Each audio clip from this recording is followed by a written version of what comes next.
Welcome guys, कैसे हैं आप लोग। स्वागत है आपका हमारे चैनल एग्रीकल्चर पढ़ो में। आज हम बात करने वाले हैं कल्टीवेशन ऑफ टमाटो।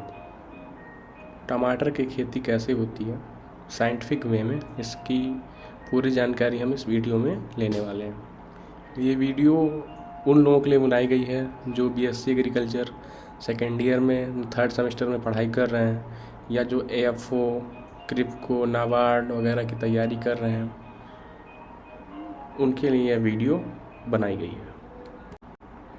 सबसे पहले हम देखेंगे टमाटो का जनरल इन्फॉर्मेशन कि उसका बोटेनिकल नेम क्या है, फैमिली क्या है, कहाँ से बिलोंग करता है, क्रोमोसोम नंबर क्या है, इन्फ्लोरोसेंस क्या है, फ्रूट्स का टाइप क्या है, एटसेट्रा। बोटेनिकल नेम जो है सोलेनम लाइकोपर्सिकम, फैमिली जो है वो सोलेनेशी फैमिली से बिलोंग करता है। ओरिजिन जो इसका है पेरू या मैक्सिको है। क्रोमोसोम होता है इसका 2n=24। जितने भी सोलेनेशी फैमिली के प्लांट होते हैं उनका जो क्रोमोसोम नंबर होता है वो 24 ही होता है। इन्फ्लोरोसेंस की बात करें तो इसका इन्फ्लोरोसेंस काइम होता है। फ्रूट टाइप की बात करें तो इसके फ्रूट्स को बेरी बोला जाता है। फोटो पीरियडिज्म में जो इसका होता है डे न्यूट्रल प्लांट होता है। फोटो पीरियडिज्म के बारे में हमने पिछले वीडियो में इसको बहुत डीपली समझाया हुआ है, तो आप वहाँ से देख सकते हैं कि फोटो पीरियडिज्म के बेसिस पे प्लांट कितने टाइप के होते हैं और उनको कितने घंटे लाइट चाहिए।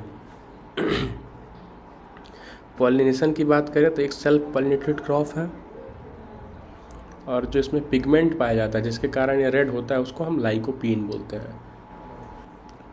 टाइप्स ऑफ प्लांट देख सकते हैं हम लोग कि टमाटर दो टाइप का होता है, एक डिटर्मिनेट होता है, एक इनडिटर्मिनेट। तो टर्मिनोलॉजी देख के ही एक आइडिया ले सकते हैं कि डिटर्मिनेट का मतलब होता है टर्मिनेट, आगे चल के उसका जो स्टेम होगा वो टर्मिनेट हो जाएगा। इनडिटर्मिनेट में स्टेम टर्मिनेट नहीं होगा। तो inflorescence occur more frequently in almost every internode. जो इसमें जो इस टाइप डिटर्मिनेट टाइप के जो टोमेटो होगा उसका जो स्टेम होगा वो टर्मिनेट हो जाएगा, और जो इन्फ्लोरोसेंस होगा वो एवरी इंटरनोड पे उसका इन्फ्लोरोसेंस होगा। उसमें जो पुष्प आएंगे हर इंटरनोड पे उसके पुष्प आएंगे। इसमें एक सेल्फ टॉपिंग हैबिट होती है, और जो इसका मेन स्टेम जब टर्मिनेट होगा तो एक फ्लावर क्लस्टर के साथ टर्मिनेट हो जाएगा, एक गुच्छे फ्लावर के पुष्प के गुच्छे के साथ टर्मिनेट हो जाएगा।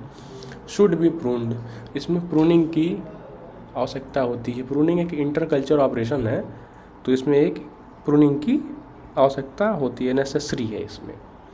इनडिटर्मिनेट की बात करें तो ये टर्मिनेट नहीं होगा। इसमें इन्फ्लोरोसेंस जो होता है वो हर तीसरे इंटरनोड पे मिलता है आपको, और ये कॉन्टीन्यूअस ग्रो करते हैं, एक हाइट पे ही ग्रो करते हैं। मतलब ऐसा नहीं है कि ये कॉन्टीन्यूअसली बढ़ते जाएंगे, बट एक हाइट पे जाके ये भी टर्मिनेट हो जाएंगे, बट इसमें फ्लावर क्लस्टर नहीं होगा, और इनको प्रूनिंग करने की आवश्यकता होती है। क्लाइमेटिक रिक्वायरमेंट की बात करें हम लोग तो क्लाइमेट की रिक्वायरमेंट इसकी क्या है, टोमेटो जो होता है एक वार्म सीजन क्रॉप है। ये ना तो टॉलरेट कर सकता है फ्रॉस्ट को, ना ही ये वाटर लॉगिंग कंडीशन को झेल सकता है। अगर इसमें ज़्यादा अत्यधिक पानी एक्सेस ऑफ वाटर हो गया तो भी ये झेल नहीं पाएगा। द ऑप्टिमम रेंज जो होती है इसकी, तो उसको 20 से 24 सेंटीग्रेड जो तापमान है इसके लिए सबसे बेस्ट है। अगर वो तापमान 16 से नीचे या 27 से ऊपर जाता है तो इसके लिए डिजायरेबल नहीं है। अगर ये 27 से ज़्यादा हमारा सेंटीग्रेड 27 के अबव जा रहा है तो इसमें लाइकोपीन जो कंटेंट है वो डिस्ट्रॉय हो जाएगा। यहाँ पे देखिएगा आप लोग, हम लोग ने हाईलाइट कर रखा है पहले से ही कि जो 100 ग्राम टोमेटो होता है, कई बार जेआरएफ में पूछा गया है क्वेश्चन, 100 ग्राम टोमेटो जो होता है उसमें अंदर कितना लाइकोपीन पाया जाता है। तो 100 ग्राम टोमेटो के अंदर 20 से 50 मिलीग्राम लाइकोपीन पाया जाता है। पॉलिनेशन सबसे बेस्ट जो होता है वो 21 डिग्री सेंटीग्रेड पे होता है। जो टोमेटो में पॉलिनेशन का टाइप है वो सेल्फ पॉलिनेटेड है।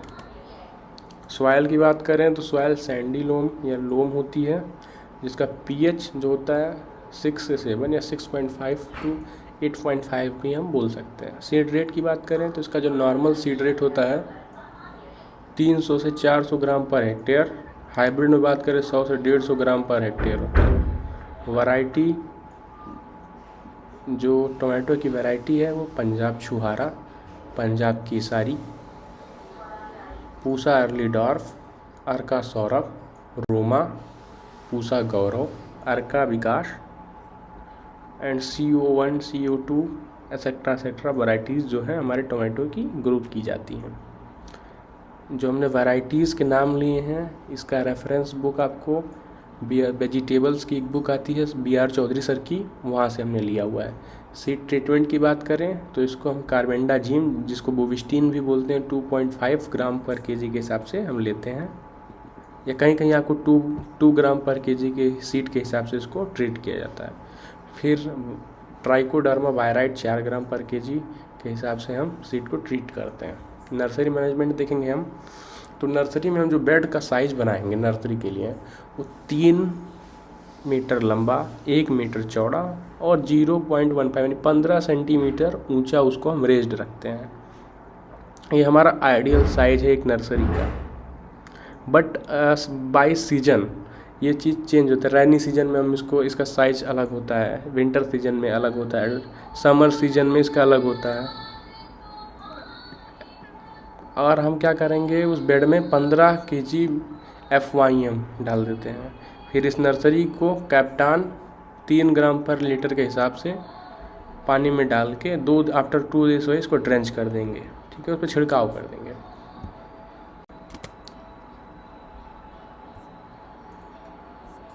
फिर हम ट्रांसप्लांटिंग देखते हैं। ट्रांसप्लांटिंग हम कब करते हैं, जैसे हमने नर्सरी आज डाल दी उसके 4 से 5 वीक बाद हम ट्रांसप्लांटिंग कर देते हैं, या फिर अगर उनकी हाइट जो है, प्लांट की हाइट 12 से 15 सेंटीमीटर की हो गई है, या उनके पास 3 से 4 ट्रू लीफ आ गए हैं, तो हम उसका कहीं कहीं आपको 4 से 5 ट्रू लीफ दिखाई देंगे लिखा हुआ, तो आप देख सकते हैं, कंसीडर कर सकते हैं।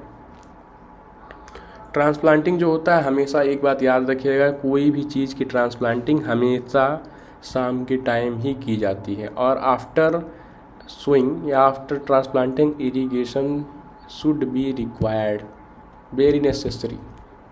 इरिगेशन जो है बहुत ज़रूरी है। स्पेसिंग की बात करें हम तो हाइब्रिड वैरायटी का 60 से 45 सेंटीमीटर और नॉर्मल वैरायटी का 45 से 30 सेंटीमीटर। अगर हम सीड रेट की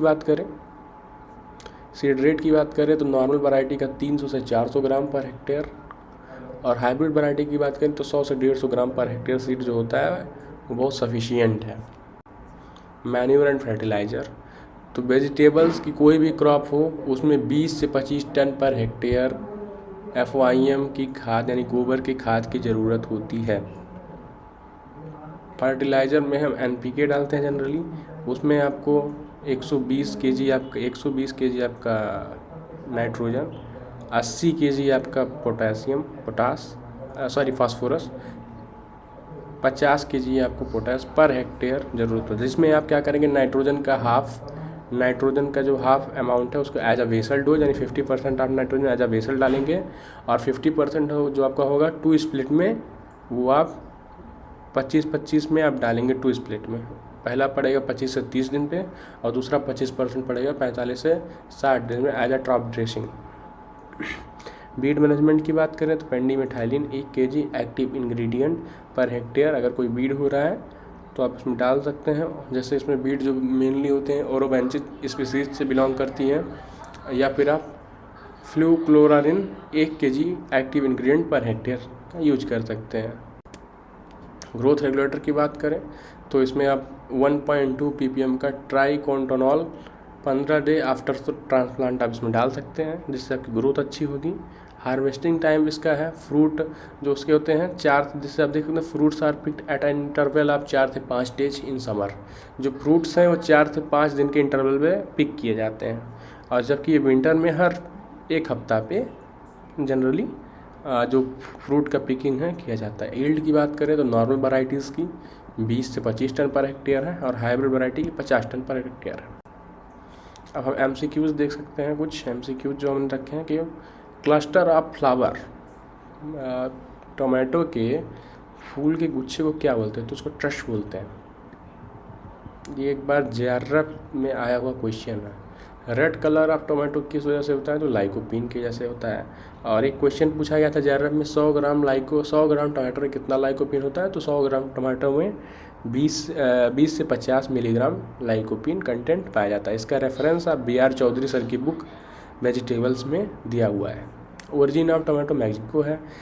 अच्छा, और हम बात करें, हम लोग जनरली देखते हैं कि टोमेटो क्या होता है, खट्टा होता है, एसिडिक नेचर का होता है। जो उसमें एसिड पाया जाता है उसको सिट्रिक एसिड होता है। तो सिट्रिक एसिड का जो परसेंटेज टोमेटो में होता है वो 0.3% होता है। येलो कलर का कभी कभी हम टमाटर देखते हैं तो वो कैरोटीनॉइड की वजह से होता है। हाईएस्ट एरिया एंड प्रोडक्शन पे पहले पे चाइना है, जहाँ पे सबसे ज़्यादा टोमेटो का एरिया भी और प्रोडक्शन भी है। दूसरे पे इंडिया है। फ्रूट कैंगिंग एक डिजीज होती है जो बोरान की डिफिशियंसी से होती है। और एक होता है ब्लॉसम इंड रॉट। ये अब इंड रॉट है, यहाँ पे सही कर लीजिएगा इसी कि ब्लॉसम इंड रॉट ये होता है कैल्शियम की डेफिशिएंसी से। तो यहाँ तक बने रहने के लिए आपका धन्यवाद। ये वीडियो जो है यहीं तक थी। आगे हम इसका डिजीज़ और फिजियोलॉजिकल डिसऑर्डर की नई वीडियो लेके आने वाले हैं। तो उसका हम एक अलग प्लेलिस्ट डालेंगे, तो आप वहाँ से देख सकते हैं। इसका लिंक, उस वीडियो का लिंक आपको इसके डिस्क्रिप्शन बॉक्स में मिल जाएगा।